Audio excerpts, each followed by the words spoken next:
Pour les besoins de l'adaptation cinématographique, certains détails ont dû être changés.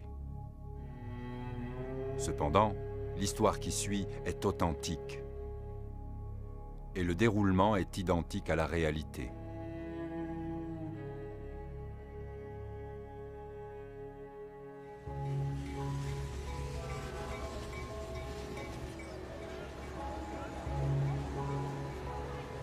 Ici, dans tous les voyages, nous faisons plusieurs arrêts en cours de route.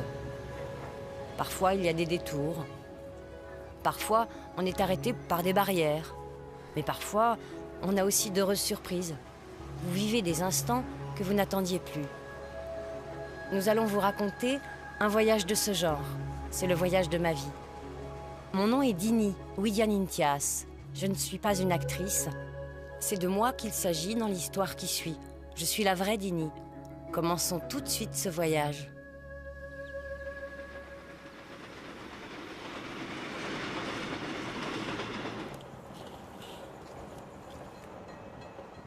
Tu as vu? Je faisais un voyage d'affaires.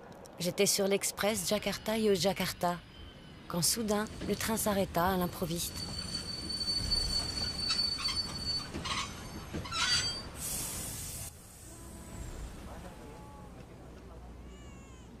Qu'est-ce qui se passe encore? Est-ce que tu sais où nous nous trouvons? Non, mais on a passé la rivière. Excusez-moi, vous savez pourquoi on s'arrête? Ah non, je ne sais pas. Il y a peut-être des ennuis mécaniques, je vais demander. Et quand pourrez-vous nous le dire? Dès que j'aurai vu l'ingénieur, à plus tard. N'oubliez pas de me le dire. Ça va être long. On va passer la journée ici. Et sans climatisation, je parie. On n'aura plus d'air frais. On va mourir de chaleur. Qu'avez-vous aperçu? Pensez-vous qu'ils vont nous faire sortir ici, en pleine campagne? Figurez-vous. Quoi? Me figurer quoi? C'est par ici que je suis née. Oh, vraiment? Alors vous savez dans quel coin on est? Gombong. Gombong? Oh, c'est ennuyeux. Surtout que ma soeur m'attendait à la gare de Yogyakarta. À quelle heure on sera là? Si on y arrive. Où est passé ce contrôleur?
Faut quand même manger. Je veux pas. Non, je peux pas, j'ai envie de vomir.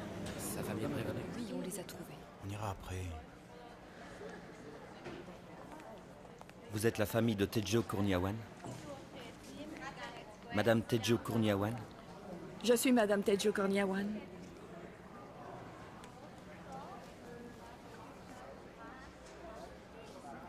Votre mari a fait un infarctus. Un infarctus?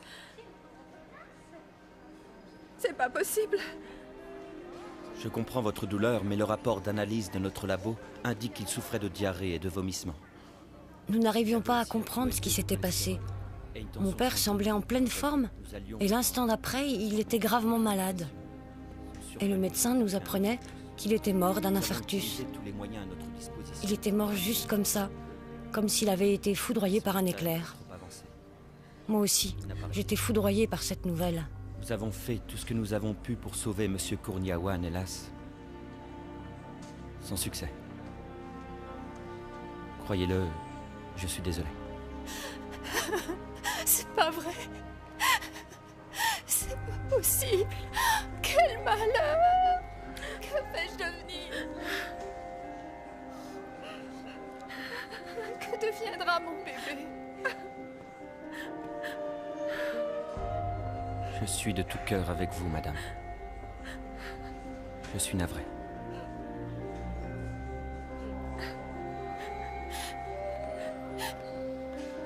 Ma pauvre petite, assieds-toi. Maman, c'est pas juste. Je peux pas accepter sa mort, je peux pas. Je sais pas ce que je vais devenir. Allons, Sundari. Ça va aller. Ça m'étonnerait. Allons. J'ai Calme-toi. quelque chose de très grave à t'avouer. Tout va s'arranger. Mon père avait pris comme maîtresse ma tante Sundari, la sœur de ma mère.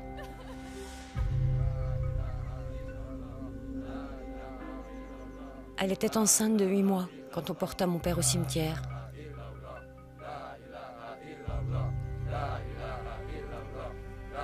Mais pour moi, le pire, c'était que ma mère aussi était enceinte. J'étais anéantie, je savais pas quoi faire. Je n'avais personne vers qui me tourner. J'avais toujours considéré mon père comme un héros.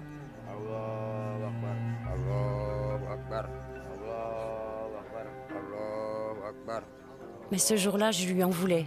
Je me sentais trompée.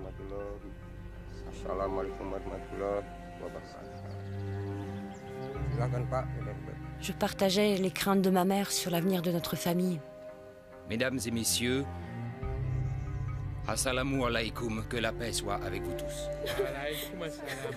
J'avais 12 ans. J'étais l'aînée de 5 enfants et bientôt 6, puisque ma mère était à nouveau enceinte. Nous sommes réunis ici aujourd'hui. Ma mère parce n'avait que jamais mon frère travaillé Tejo hors de la est maison. paix à son âme. Comment allions-nous pouvoir vivre? Mesdames et messieurs, s'il a fait du mal pendant sa vie, j'espère que vous me pardonnerez. Je prendrai la responsabilité de tout ce qu'il a pu faire. Amen. Wassalamu alaikum, que Dieu vous bénisse et vous soit miséricordieux.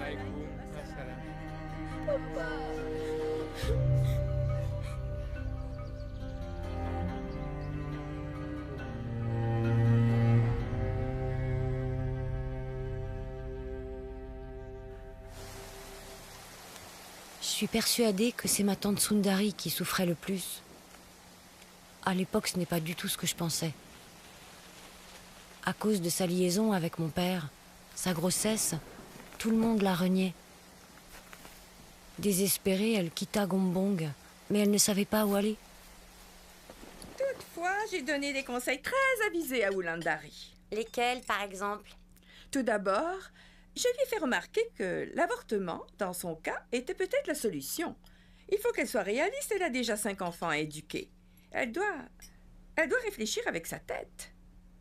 Vous ne connaissez pas la dernière? Non, parle. On a découvert que Tejo avait une seconde maîtresse. Une deuxième maîtresse? Oui, une couturière. Elle habite Bandung. Et d'où tenez-vous cette nouvelle? Ting Sing Jaya, sa cousine. Elle est arrivée hier, elle me l'a dit. De quelle cousine il s'agit? La cousine qui a épousé un chauffeur de taxi. Vous voyez? Oui, entre les poulets et les coqs de combat, ça devrait aller chercher un certain prix. Elle doit avoir beaucoup d'argent. On sait qu'elle possède des tas d'immeubles dans le secteur. Mais ça ne comprend pas le studio de photo. Vraiment? Je t'assure. Je n'avais pas idée que ton frère était aussi un photographe de talent. Oh, mon frère avait du talent pour plein de choses. C'est vrai. Oui, surtout avec les dames. Qui ne connaît pas Tejo Kourniawan? Oui, quand il voulait avoir une femme, il savait comment faire pour l'avoir. Ouais, on va voir ce qui va se passer avec sa famille maintenant. Oui, mais le plus triste, c'est Sundari. Je me demande ce qu'elle va devenir. Facile à deviner. Je parie qu'elle va venir très vite chez toi pour demander de l'aide. Elle peut pas faire autrement. À qui veux-tu qu'elle s'adresse à part toi? C'est pas à moi qu'elle viendra demander, c'est sûr. Oui, je suis tout à fait d'accord avec toi. Elle se présentera chez moi, c'est sûr. Cependant, si c'est ma femme qui lui ouvre, ce sera la fin, je pourrai rien faire.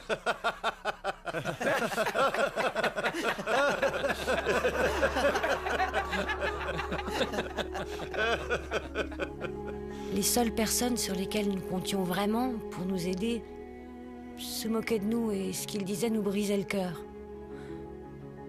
Tout s'écroulait autour de moi, je savais pas quoi faire. Je sentais au fond de moi que seul Dieu pouvait nous aider. Mais à ce moment-là, vous n'étiez qu'une enfant. Oui, je suis jamais revenue dans ce champ. Et puis enfin, la petite pension due à papa arriva. On a déménagé à Semarang.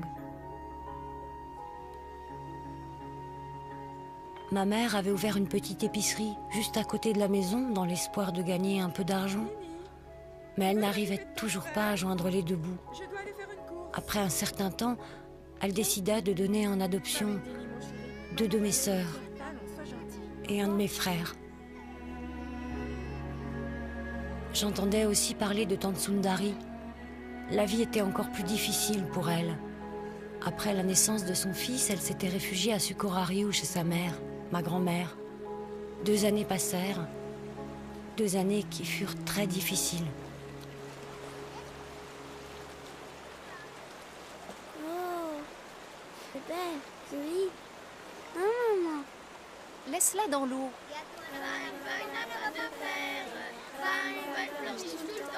C'est pas vrai, arrêtez.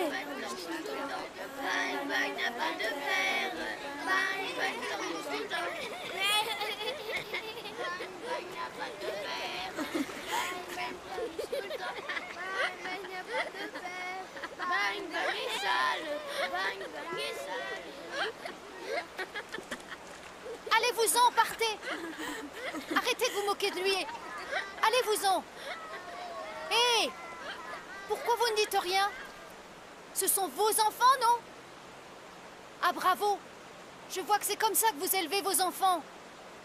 Ce sont vos enfants qui sont des bâtards, pas mon fils. Hé, c'est toi la seule responsable des problèmes que tu as, alors n'accuse pas les autres.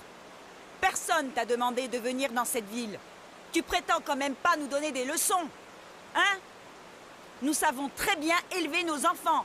Et toi, qui t'a montré à coucher avec le premier homme venu? Qui a fait ton éducation? Nous, pour faire des enfants, on a attendu d'être mariés. Toi, tu sais même pas qui est le père. J'en suis certaine. Tu sais même pas qui est le père de ton fils.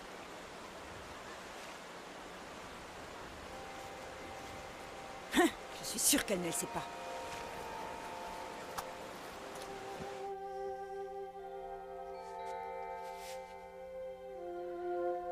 Tante Sundari décida de quitter Sukorariu avec Bambang. Comme elle n'avait nulle part où aller, elle est arrivée chez nous à Semarang. Je voulais pas qu'elle reste avec nous, mais ma mère, devant les supplications de sa sœur, accepta qu'elle vive sous notre toit. J'étais contre, car je trouvais que nous avions suffisamment d'ennuis comme ça.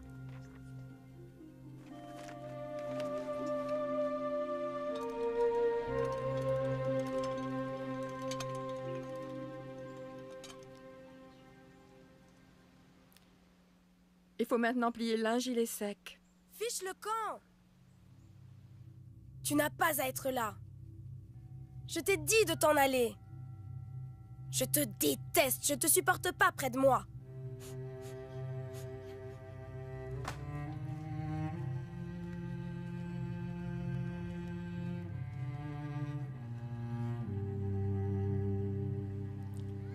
Remplis de nouveau le seau. Allons, ne t'inquiète pas pour Bam Bang. Dini est là, il le surveille.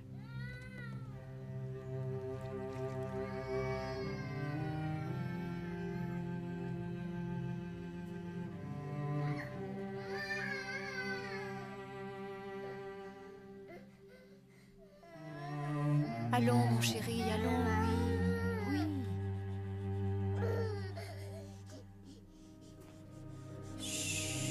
Oui.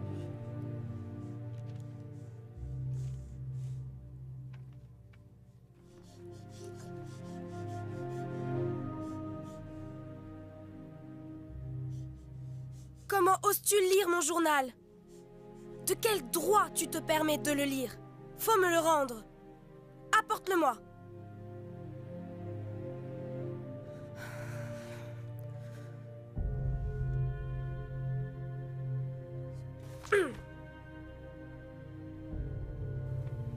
Voir ma tante Sundari en train de lire mon journal, c'était trop. J'étais très en colère. J'avais écrit des choses très cruelles à son sujet et au sujet de son fils, mais c'était la vérité. En tout cas, à ce moment-là, je pensais que ça l'était. J'ai dit à ma mère que je ne pourrais jamais supporter de vivre avec eux et qu'elle devait choisir entre eux et moi. J'étais contente de les voir repartir pour Sukoharu. J'étais tellement en colère contre eux. La vie continua. Je pensais plus à eux. J'étais en paix. Jusqu'au jour où j'appris que ma mère avait des projets de remariage. Et elle n'en avait parlé à personne de la famille. La colère faussait mon jugement. Je réfléchissais et me disais, pourquoi prier 5 fois par jour? Pourquoi ne pas tricher à l'école? Pourquoi ne pas faire tout ce que je veux? Puisque de toute façon, je n'irai pas au ciel, car je ne peux pas pardonner à ma mère. La colère m'aveuglait à tel point que je finis par conclure que la religion ne m'intéressait plus. Je n'en avais rien à faire d'être poli ou bien éduqué. Je voulais être libre. Je voulais faire ce que j'avais décidé. Et je pris la résolution de ne rien laisser se mettre en travers de mon chemin, même la religion. Et une bonne note en mathématiques. Oui, on l'a échappé belle. Tu as vu les autres notes? Combien de points tu as eu? Le minimum. Elle nous a tous invités chez elle. J'ai commencé à me révolter contre tous les règlements.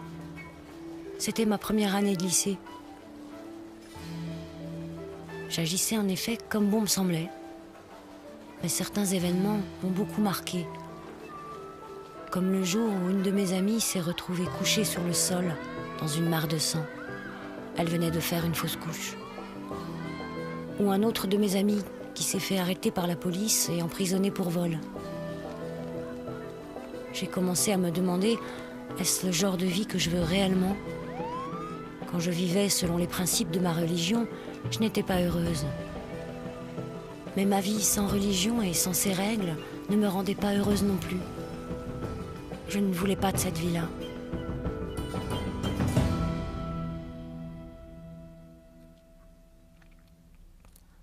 Le Ramadan arriva et je me suis tournée de nouveau vers ma religion. Je me suis remise à prier. J'ai lu les livres religieux. J'ai lu le Coran. Je ressentais sincèrement le désir profond de me rapprocher de Dieu. J'avais besoin de la paix qu'il pouvait m'apporter. Je cherchais cette paix.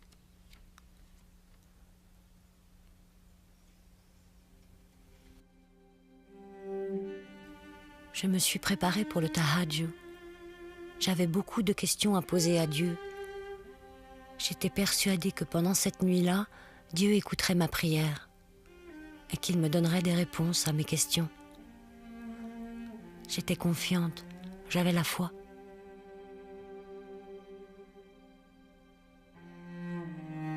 Allahu Akbar. Allahu Akbar. Je priais en récitant les versets que je connaissais par cœur. Assalam alaikum wa rahmatullah. Assalam alaikum wa rahmatullah. J'avais réellement le cœur brisé. Je suppliais Dieu de me répondre. Voilà. Tu sais que tout au fond de mon cœur, c'est à toi que je veux plaire et rien n'est plus important pour moi.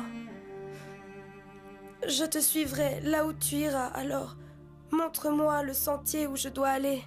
Réponds-moi, je n'en peux plus. Je t'en prie, Si tu ne me montres pas le chemin que je dois suivre, ne me blâme pas des choix que je ferai dans les jours à venir. Ton silence signifiera que tu es d'accord pour que je vive comme je l'entends. Seulement, si tu décides de me montrer qui tu es vraiment et ce que tu me réserves dans cette vie, alors je peux te dire que je suis prête à t'obéir sans poser de questions, en toute confiance.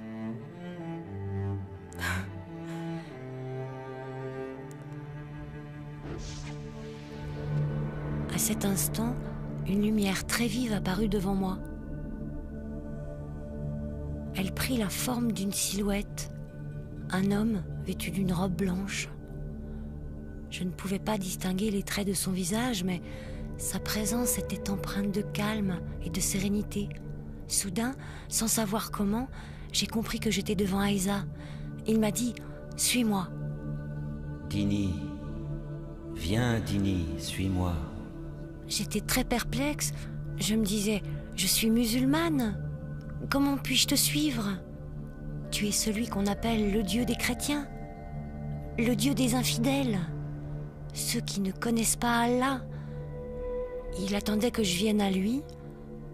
Mon visage ruisselait de larmes et j'ai fini par lui dire « Oh Dieu, si c'est le chemin de la vérité, alors je veux bien te suivre. » Je ressentais en moi une paix jusqu'alors inconnue. Je l'ai vu sourire. Il s'est retourné et doucement, il s'est éloigné. Mais avant de disparaître, il m'a regardé.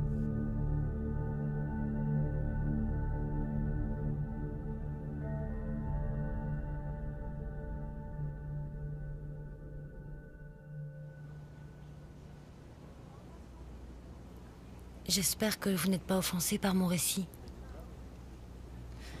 Ce qui s'est vraiment passé, je l'ignore. Mais en tout cas, ça vous a marqué profondément. Je ne serai jamais la même, c'est sûr. Il n'y a pas un jour où je ne pense pas à ce que j'ai vu. Je comprends ça. Et ensuite, que s'est-il passé? Je me suis mise à chercher un chrétien. Je n'en connaissais aucun dans mon village. Mais je savais qu'une famille chrétienne vivait dans un village voisin. Et j'y suis allée. Mais ils avaient peur au tout début car je demandais une Bible. Et puis ils me l'ont donnée. Je me suis mise à en lire quelques pages tous les soirs. Évidemment, je ne disais rien à ma mère, je lisais en cachette. Mais elle a fini par découvrir ce que je faisais la nuit. Oui, une maman le sait quand son enfant a des secrets. Que s'est-il passé ensuite? Elle a vraiment tout fait pour que je change. Elle a pleuré, s'est posé des questions. Elle se disait qu'elle était une mauvaise mère et que tout ce qui arrivait était de sa faute et que son mariage était la cause et que je faisais ça pour me venger. Et les autres, qu'est-ce qu'ils ont dit?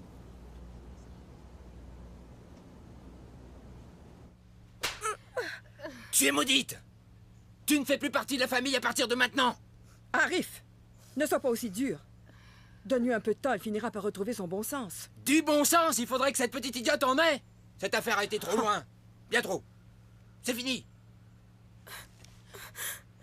J'ai fait une promesse à Dieu. Je lui ai dit que s'il me montrait le chemin à suivre, je ferais ce qu'il me demanderait. Vous êtes ma famille et je ne veux pas vous embêter ou vous blesser, mais ma décision est prise, mon oncle. Dini, ta mère ainsi que moi-même avons aussi pris notre décision. On est musulmans et javanais, et en tant que tels, on ne peut pas élever nos enfants autrement qu'en acceptant entièrement nos devoirs. Notre responsabilité envers toi est sérieuse. Cependant, de ton côté, tu as le devoir d'obéir et de respecter tes parents. Si tu choisis de ne pas pratiquer la même religion, ça signifie que tu te prends en charge complètement. Pas seulement pour la religion, mais tu assumes aussi toutes les responsabilités financières. En résumé, tu fais ta vie.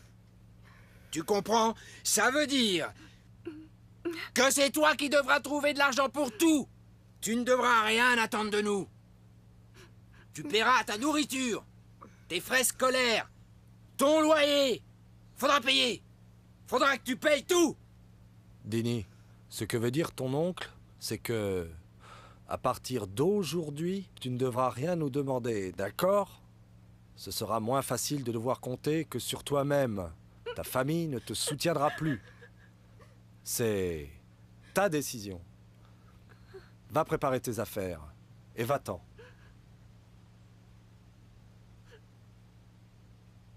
Fais vite.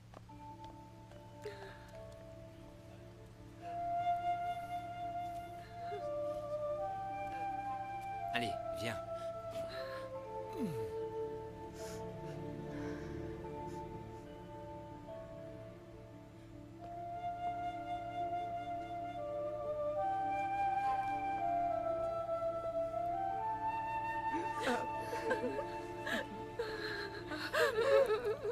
Je ne sais pas comment j'ai trouvé la force, mais j'ai quitté la maison et je me suis installée dans une autre ville appelée Solo. J'avais 16 ans.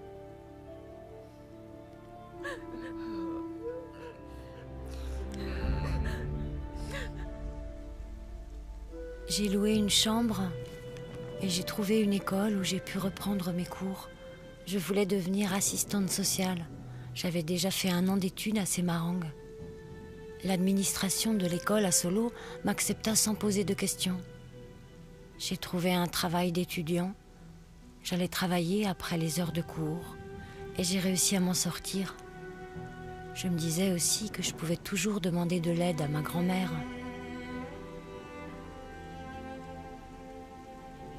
Je retournais à Semarang de temps en temps pour voir ma mère. J'ai vécu 3 ans à Solo. Quand j'ai obtenu mon diplôme d'assistante sociale, j'ai trouvé un travail à Semarang. Je suis donc retournée à Semarang. Au début, c'était difficile. Et peu à peu, la vie a repris son cours normal.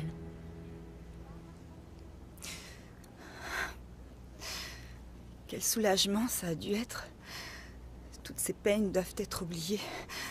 J'imagine que votre famille a eu du mal à vous pardonner. En fait, celle qui a eu le plus de mal à pardonner, c'est moi-même, je l'avoue. Ce fut très dur. Je croyais que tous les chrétiens arrivaient à pardonner plus facilement. Oui, c'est vrai. Mais la distance entre les deux était très longue. Entre ici et puis ici.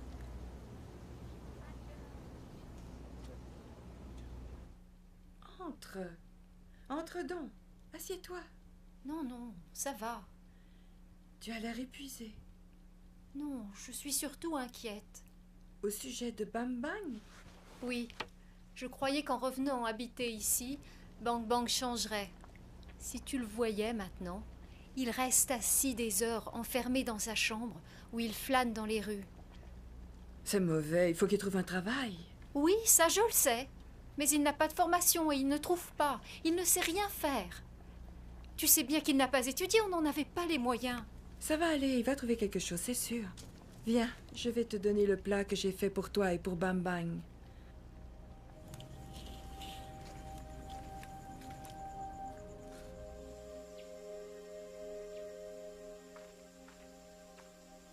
Assalamu alaikum.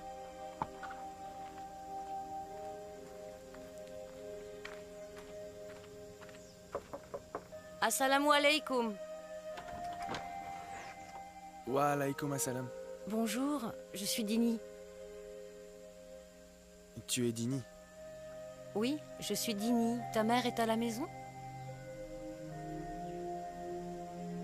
Elle est là.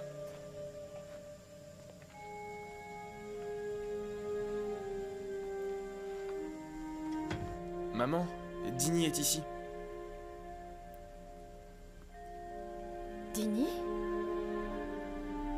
Ma tante. Oh. Assieds-toi. Merci. Tu bois quelque chose? Non, ne t'en fais pas. y a quelques jours, j'ai entendu une conversation entre ma mère et toi. Je me suis très mal conduite. Si tu savais ce que j'ai honte. Je t'ai tellement maltraitée, je suis désolée. Pardonnez-moi tous les deux. Ça ne fait rien, J'ai Dini. tellement honte. Je me sens si moche, si tu savais. Je t'en prie, tu dois me pardonner pour toutes les choses méchantes que j'ai dites ou que j'ai faites à tous les deux. Je suis désolée. Allons, Dini. Je t'ai pardonné depuis longtemps.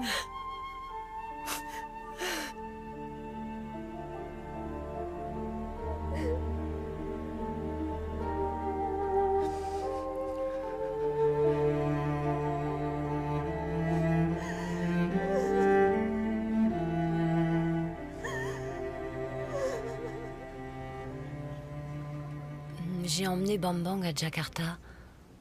On a d'abord trouvé un endroit pour vivre. Ensuite, comme il voulait faire de la vente au marché, je lui ai avancé l'argent et il a payé un stock de chaussures. Et après moins de 4 mois, il était sorti d'affaires. Aujourd'hui, où est-il? Il est à Jakarta. Il va bien. Quand la fin est heureuse, je pleure toujours, c'est plus fort que moi. Oui, mais je n'ai pas fini, ça continue. Que s'est-il passé? La fin est encore mieux? Oui, une fin très heureuse. Il y avait une personne à qui je n'avais pas pardonné encore. Oui, ton oncle, celui qui t'a giflé. Si j'avais été là, il n'aurait pas levé la main sur toi. Non, lui, je lui avais pardonné depuis longtemps. C'est à mon père que je devais pardonner encore. Ton père? Mais il est mort quand tu étais une petite fille. En effet. Il m'a quittée, me laissant confuse et perplexe devant tant de questions. Et pleine d'amertume devant ses actions. Il m'a laissée avec des soucis trop graves pour une enfant. Mais tu lui as quand même pardonné depuis sa mort, non? Tu lui as pardonné il y a longtemps. Je viens de le faire.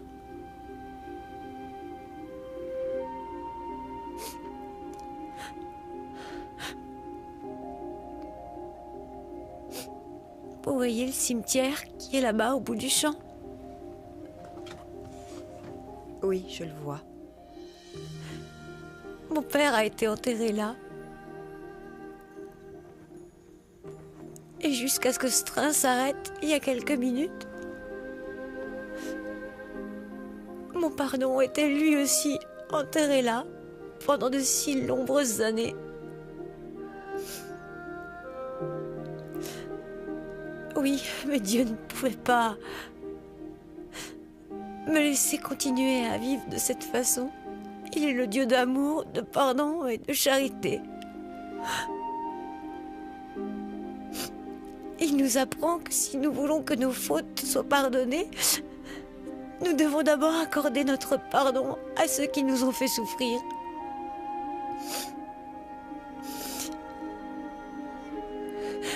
Tout en vous racontant mon histoire, je me suis souvenu que mon père m'avait toujours montré qu'il m'aimait vraiment. Et moi aussi, je l'aimais profondément. On a passé de bons moments, vous savez. Et c'est de ça que je dois me souvenir, que de ça. C'est comme si Dieu avait fait arrêter le train, uniquement pour toi. Oui, c'est aussi ce que je me disais. En réalité, c'est comme si tu connaissais Dieu intimement, comme si Dieu était un ami proche. Cette fois où il est venu à moi, il m'a dit de le suivre. Pour être franche, je n'ai pas toujours su où il m'emmenait, en fait. Oui, mais j'avais confiance. Je pouvais lui faire confiance pour m'emmener là où Je devais me rendre. Et je ne le regrette pas.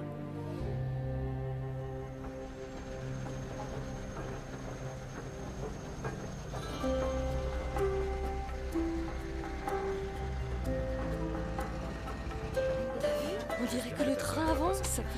J'espère qu'il va pas s'arrêter. Ça y est, le train repart. Oui. Le train avance. Oui. On repart. Et l'air climatisé a fonctionné. Ils n'ont pas arrêté. Peut-être que ton histoire finit ici. Qui sait? Moi, je pense au contraire qu'elle commence. J'espère qu'elle se terminera dans le bonheur. Ça, ma chère, ce sera à vous seul de me le dire.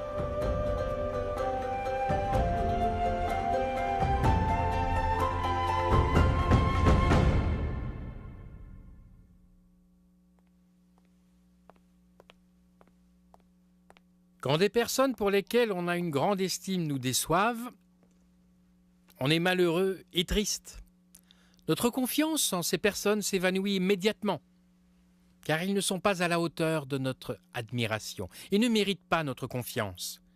Ce qui est pire encore, c'est quand on a plein d'amertume. Plus la personne a une place importante dans notre vie, plus notre déception sera grande. La jeune Dini, après ce qui lui est arrivé, en avait conclu qu'elle avait le droit d'être en colère et de ressentir de l'amertume envers ses parents, d'avoir de la colère contre sa tante Sundari, contre son demi-frère Bambang et même contre Dieu. Il s'est produit ensuite une transformation remarquable. Elle a eu une vision du Seigneur Jésus, au moment même où elle cherchait la volonté de Dieu dans sa vie. Elle était déterminée et prête à suivre Jésus, là où il la conduirait. Il faut bien dire qu'en tant qu'êtres humains, nous ne pouvons pas tout comprendre. Le Seigneur Jésus est apparu dans sa chambre.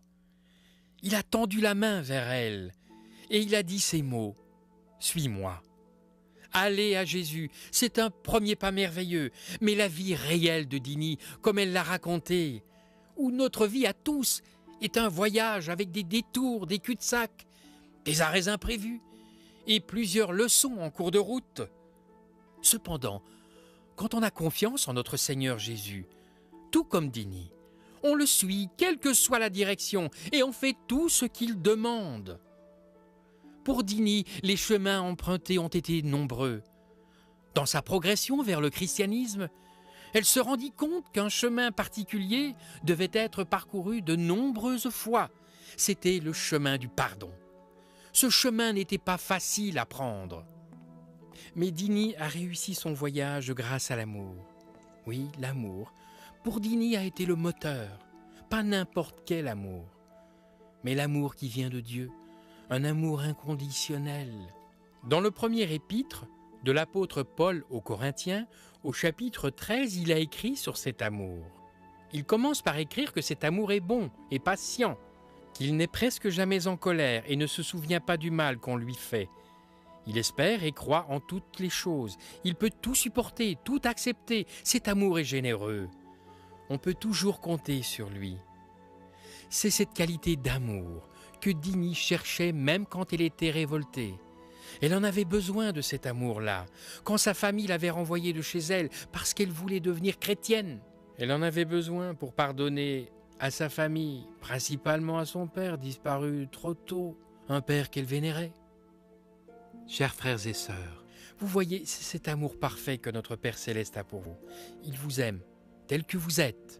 Quand Dini, en larmes, a supplié Dieu de lui montrer quel était le chemin, elle ne se doutait pas un instant que Jésus lui apparaîtrait dans une vision au cours de la nuit, où son amour la submergerait, où sa gloire se révélerait sans laisser de doute. C'est bien ce qui s'est passé. Jésus pourrait venir à vous dans un rêve ou dans une vision, mais le plus important est ceci. Dieu vous aime et il veut que vous deveniez son enfant par la foi en Jésus-Christ. Donc, que vous ayez eu ou non un rêve ou une vision, avec une apparition de Jésus, votre foi en lui vous sauvera. Il désire vous voir entrer dans sa belle et grande famille chrétienne, afin que votre voyage sur terre, arrivant à sa toute fin, vous puissiez vivre avec lui au ciel pour toujours. Êtes-vous prêt à ouvrir votre cœur à Jésus tel qu'il l'a fait à Dini en son temps? Si vous voulez recevoir Jésus-Christ en tant que votre seul sauveur, veuillez dire ces mots avec moi, nous allons prier ensemble. Notre Seigneur, nous croyons en Jésus, nous acceptons Jésus-Christ. Comme notre Dieu est sauveur, nous croyons qu'il est ton Fils unique. Seigneur, pardonne-nous tous nos péchés et fais de nous tes enfants, nous le désirons. Merci. Au nom de Jésus, Amen. Vous venez de recevoir la vie éternelle en Dieu. Maintenant, vous êtes un de ses enfants. Gloire à Dieu.